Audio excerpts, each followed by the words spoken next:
Assalamualaikum warahmatullahi wabarakatuh. Jumpa lagi dengan saya Rina Rahmawati dari kelas Pendidikan Biologi angkatan 2020. Sebelum menonton, jangan lupa untuk like, komen, dan share ya guys.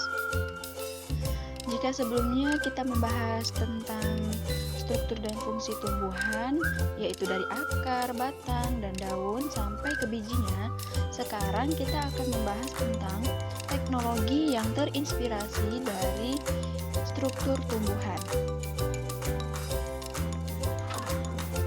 Nah, sebelum kita mempelajari lebih dalam tentang teknologi yang terinspirasi dari tumbuhan, apa kalian pernah melihat lampu yang ada di pinggir jalan sebelumnya? Nah, perlu kalian ketahui bahwa lampu tersebut merupakan teknologi yang terinspirasi dari struktur tumbuhan loh. Nah, yang pertama kita akan membahas yaitu tentang panel surya. Panel surya adalah alat yang dapat mengubah sinar matahari menjadi energi listrik. Ketika cahaya matahari mengenai panel surya, menyebabkan elektron pada panel surya bergerak melalui konduktor dan menjadi arus listrik. Reaksi pada panel surya mengubah energi cahaya menjadi energi listrik. Nah, selanjutnya mekanisme kerja panel surya yaitu terinspirasi dari proses fotosintesis pada daun. Proses fotosintesis membutuhkan cahaya CO2 dan klorofil menghasilkan glukosa dan oksigen. Nah, selanjutnya yang kedua yaitu ada sensor cahaya.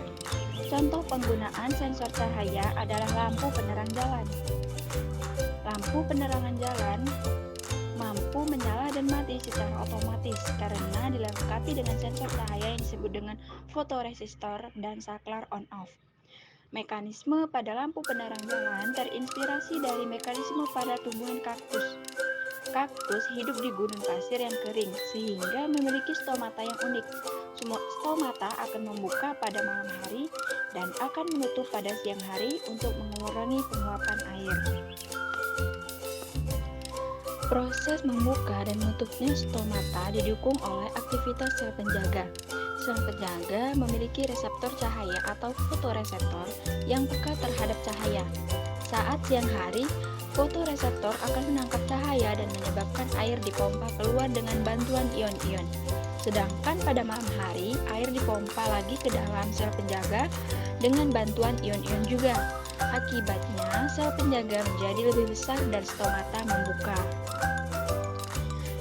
Yang ketiga, selanjutnya ada lapisan pelindung dan pengilap. Pada permukaan daun talas dan teratai dilindungi oleh lapisan kutikula. Kutikula tersusun atas senyawa lipid berupa lilin atau wax dan polimer hidrokarbon yang disebut kutan. Kedua senyawa ini bersifat hidrofobik atau tidak suka air, sehingga jika air mengenai lapisan ini tidak akan basah. Lapisan lilin juga mampu mencegah menempelnya debu dan kotoran sehingga membuat daun tetap bersih. Mekanisme ini diadopsi oleh ilmuwan untuk pembuatan cat yang tidak mudah kotor. Lapisan pengilap dan lapisan anti air. Misalnya pada semir sepatu, lapisan pengilap mobil dan perabotan rumah dan sebagainya. Dan yang terakhir itu ada alat pemurnian air. Perairan yang ditumbuhi eceng gondok, kondisi airnya jernih. Hal ini karena akar eceng gondok berbentuk serabut-serabut yang dapat dan mampu menyerap partikel-partikel yang terlarut dalam air sehingga air menjadi bersih. Zat-zat beracun pun dapat diserap oleh eceng gondok.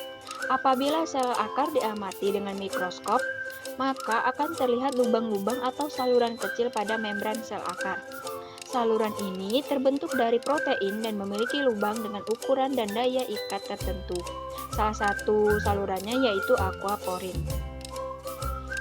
Aquaporin adalah saluran atau protein kanal yang hanya dilewati oleh air, sehingga partikel lain tidak dapat masuk.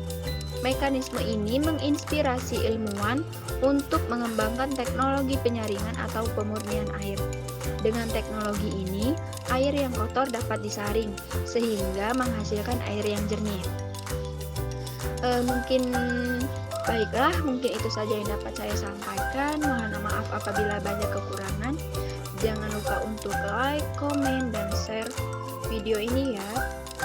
Saya akhiri, wassalamualaikum warahmatullahi wabarakatuh.